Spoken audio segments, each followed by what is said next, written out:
Interview with American Atheists. Conducted by David Silverman. American Atheists. Mr. Adams, you have been described as a radical atheist. Is this accurate? Douglas. Yes, I think I use the term radical rather loosely, just for emphasis. If you describe yourself as atheist, some people will say, don't you mean agnostic? I have to reply that I really do mean atheist. I really do not believe that there is a God. In fact, I am convinced that there is not a God, a subtle difference. I see not a shred of evidence to suggest that there is one. It's easier to say that I am a radical atheist just to signal that I really mean it, have thought about it a great deal, and that it's an opinion I hold seriously. It's funny how many people are genuinely surprised to hear a view expressed so strongly. In England, we seem to have drifted from vague, wishy-washy Anglicanism to vague, wishy-washy agnosticism, both of which I think betoken a desire not to have to think about things too much. People will then often say, but surely it's better to remain an agnostic just in case. This, to me, suggests such a level of silliness and muddle that I usually edge out of the conversation rather than get sucked into it. If it turns out that I've been wrong all along, and there is in fact a God, and if it further turned out that this kind of legalistic, cross-your-fingers-behind-your-back, Clintonian hair-splitting impressed him, then I think I would choose not to worship him anyway. Other people will ask how I can possibly claim to know. Isn't belief that there is not a God as irrational, arrogant, etc., as belief that there is a God? To which I say no, for several reasons. First of all, I do not believe that there is not a God. I don't see what belief has got to do with it. I believe or don't believe my 4-year-old daughter when she tells me that she didn't make that mess on the floor. I believe in justice and fair play, though I don't know exactly how we achieve them, other than by continually trying against all possible odds of success. I also believe that England should enter the European Monetary Union. I am not remotely enough of an economist to argue the issue vigorously with someone who is, but what little I do know, reinforced with a hefty dollop of gut feeling, strongly suggests to me that it's the right course. I could very easily turn out to be wrong, and I know that. These seem to me to be legitimate uses for the word believe. As a carapace for the protection of irrational notions from legitimate questions, however, I think that the word has a lot of mischief to answer for. So I do not believe that there is no God. I am, however, convinced that there is no God, which is a totally different stance and takes me on to my second reason. I don't accept the currently fashionable assertion that any view is automatically as worthy of respect as any equal and opposite view. My view is that the moon is made of rock. If someone says to me, well, you haven't been there, have you? You haven't seen it for yourself, so my view that it is made of Norwegian beaver cheese is equally valid. Then I can't even be bothered to argue. There is such a thing as the burden of proof, and in the case of God, as in the case of the composition of the moon, this has shifted radically. God used to be the best explanation we'd got, and we've now got vastly better ones. God is no longer an explanation of anything, but has instead become something that would itself need an insurmountable amount of explaining.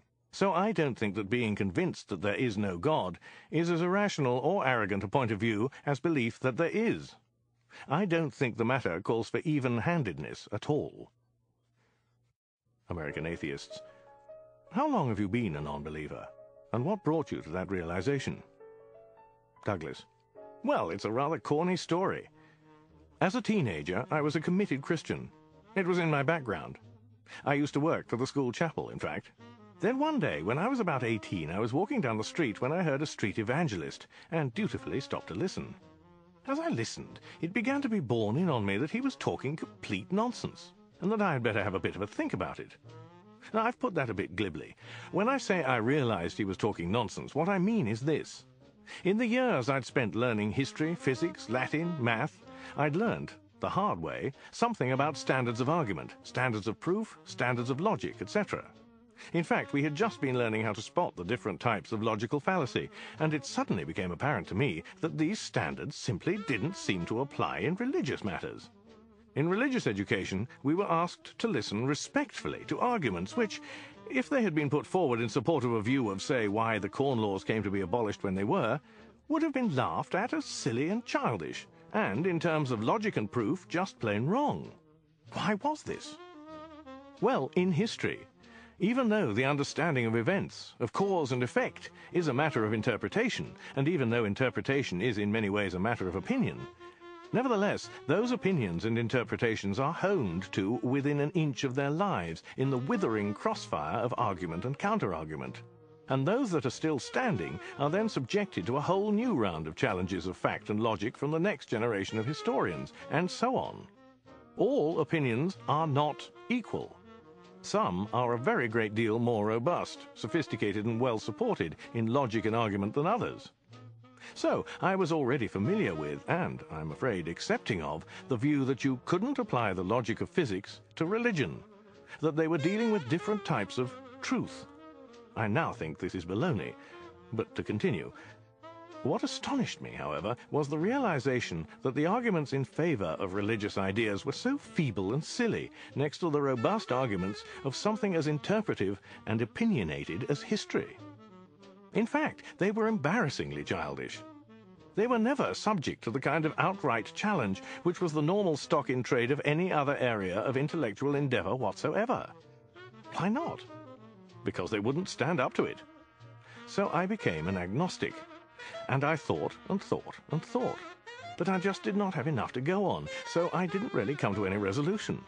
I was extremely doubtful about the idea of God, but I just didn't know enough about anything to have a good working model of any other explanation for, well, life, the universe, and everything to put in its place. But I kept at it, and I kept reading, and I kept thinking. Sometime around my early 30s, I stumbled upon evolutionary biology, particularly in the form of Richard Dawkins' books, The Selfish Gene, and then The Blind Watchmaker. And suddenly, on, I think, the second reading of The Selfish Gene, it all fell into place. It was a concept of such stunning simplicity, but it gave rise, naturally, to all of the infinite and baffling complexity of life. The awe it inspired in me made the awe that people talk about in respect of religious experience seem frankly silly beside it. I'd take the awe of understanding over the awe of ignorance any day. Amercan Atheists. You allude to your atheism in your speech to your fans. Quote, that was one of the few times I actually believed in God, end quote. Is your atheism common knowledge among your fans, friends, and co-workers? Are many people in your circle of friends and co-workers atheists as well? Douglas. This is a slightly puzzling question to me, and I think there is a cultural difference involved. In England, there is no big deal about being an atheist. It's just a slight twinge of discomfort about people strongly expressing a particular point of view when maybe a detached wishy-washiness might be felt to be more appropriate. Hence a preference for agnosticism over atheism. And making the move from agnosticism to atheism takes, I think, much more commitment to intellectual effort than most people are ready to put in. But there's no big deal about it. A number of the people I know and meet are scientists, and in those circles atheism is the norm. I would guess that most people I know otherwise are agnostics and quite a few atheists. If I was to try and look amongst my friends, family, and colleagues for people who believed there was a God, I'd probably be looking amongst the older, and to be perfectly frank, less well-educated ones. There are one or two exceptions. I nearly put by habit honorable exceptions, but I don't really think that. Amercan Atheists. How often have fans, friends, or co-workers tried to save you from atheism? Douglas. Absolutely never. We just don't have that kind of fundamentalism in England.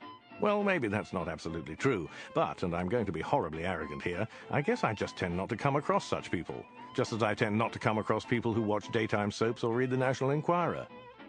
And how do you usually respond? I wouldn't bother. Amercan Atheists. Have you faced any obstacles in your professional life because of your atheism? Bigotry against atheists? And how did you handle it? How often does this happen? Douglas. Not even remotely. It's an inconceivable idea.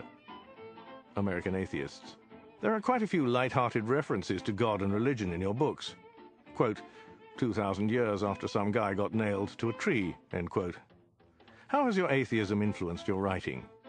Where, in which characters or situations, are your personal religious thoughts most accurately reflected? Douglas. I am fascinated by religion. That's a completely different thing from believing in it. It has had such an incalculably huge effect